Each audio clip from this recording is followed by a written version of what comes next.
ओम नमः शिवाय। विंध्येश्वर संहिता शिव महापुराण अध्याय 17। इस अध्याय में हम प्रणव अथवा ओमकार का महत्व, उसका सूक्ष्म स्वरूप, पंचाक्षर मंत्र का विवेचन, ओमकार और पंचाक्षर के जप की विधि, उनकी महिमा, उनके लाभ आदि का विवेचन करेंगे।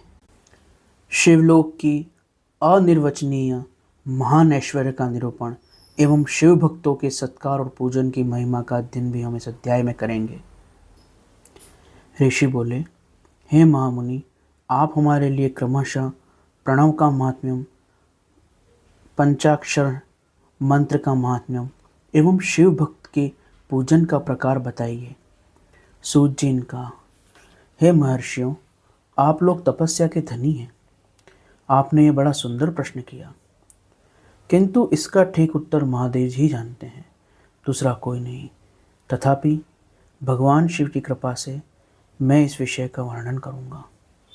वे भगवान शिव हमारी और आप लोगों की रक्षा का भार बारंबार स्वयं ग्रहण करें, हमारी रक्षा करें। नाम प्रकृति का है। प्रकृति से उत्पन्न संसार रूपी महासागर को कहा गया है। इस महासागर से नाव की तरह त्राण करने वाला जो मंत्र है, वह नाव की तरह त्राण करने के कारण प्रणव कहा गया है। इसलिए ओमकार को प्रणव कहते हैं। ओमकार का जप करने वाले साधकों से कहता है, प्रपंच न वह, अर्थात प्रपंच तुम्हारे लिए नहीं है। अतः इस भाव से ज्ञानी पुरुष ओम को जानते और उसका जप करते हैं। इसका दूसरा भाव है, प्रकर्षणेन नयेत वह युष्मान मोक्षयति वा प्रणव, अर्थात जप करने वालों को बलपूर्वक मोक्ष तक पहुंचा देने वाला जो मंत्र है, वह प्रणव है। इस अभिप्राय से ऋषि मुनि इसे प्रणव कहते हैं। ओम अथवा प्रणव का जप करने वाले योगियों के तथा अपने मंत्र की पूजा करने वाले उपासकों के समस्त कर्मों का नाश करके यह नूतन ज्ञान देता है। नूतन ज्ञान देने के कारण भी इसे प्रणव कहा जाता है। नव अर्थात नूतन। उन माया रहित महेश्वर को ही नव अर्थात नूतन, नित्य नवीन कहा जाता है। इसलिए प्रणव उन्हीं का स्वरूप है। प्रणव साधक को नवीन शिव स्वरूप कर देता है। इसलिए भी विद्वान पुरुष उसे प्रणव के नाम से जानते हैं। अथवा प्रकृष्ट रूप से नया दिव्य परमात्म ज्ञान हृदय में प्रकट करता है, इसलिए भी इसे प्रणव कहते हैं। ओमकार अथवा प्रणव के दो रूप बताए गए हैं, स्थूल एवं सूक्ष्म। एक अक्षर रूप जो ओमकार है, वह सूक्ष्म प्रणव है, और नमः शिवाय युक्त जो मंत्र है, वह 5 अक्षर वाला स्थूल प्रणव है। जिसमें 5 अक्षर व्यक्त नहीं, वह सूक्ष्म है।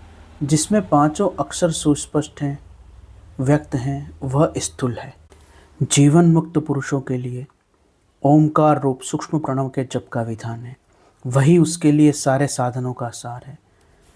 जीवन मुक्त के लिए साधन की आवश्यकता है, वह सिद्ध रूप है। तथापि उसकी दृष्टि में जब तक उसका शरीर रहता है, तब तक ओमकार का जप उसकी सहज साधना होती रहती है।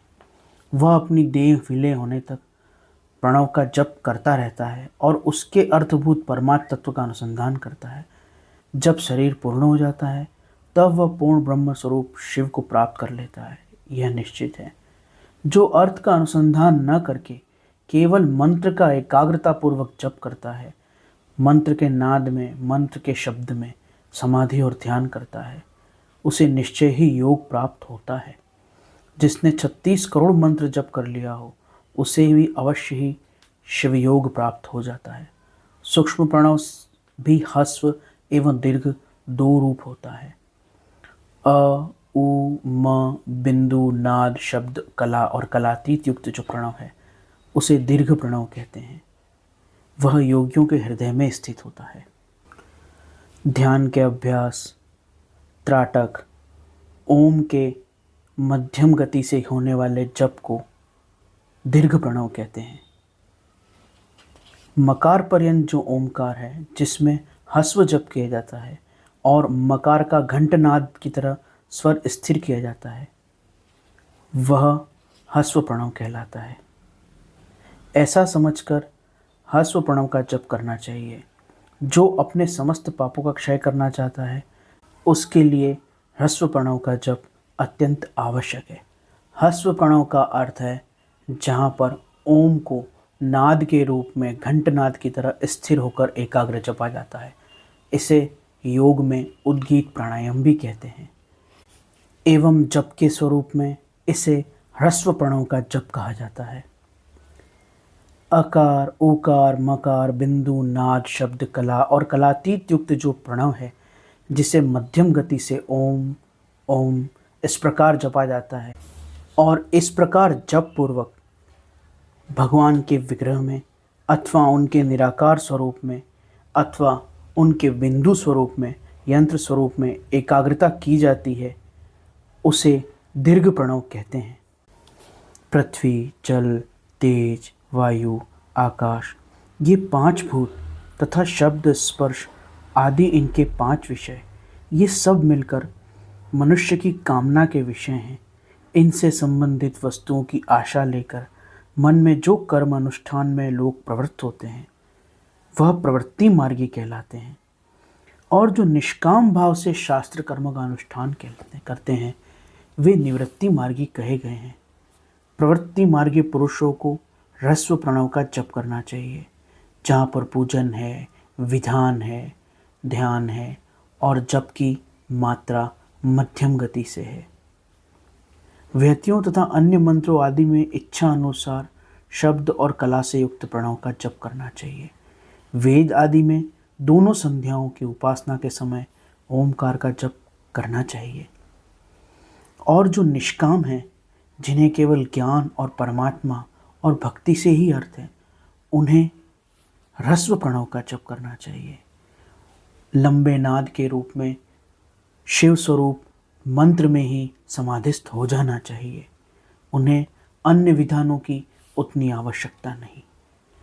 प्रणव का 9 करोड़ जप करने से मनुष्य शुद्ध हो जाता है और फिर 9 करोड़ जप करने से वह पृथ्वी तत्व पर विजय प्राप्त कर लेता है। तत्पश्चात पुनः 9 करोड़ जप करने पर वह जल तत्व को भी जीत लेता है। पुनः 9 करोड़ जप करने से अग्नि तत्व को विजय प्राप्त कर लेता है।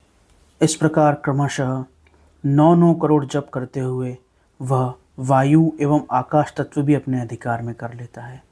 क्रमशः 9 करोड़ जप और करते जाने से वह गंध, रस, रूप, स्पर्श और शब्द पर विजय पाता है। इसके बाद जो 9 करोड़ जप करता है, वह अहंकार को भी जीत लेता है।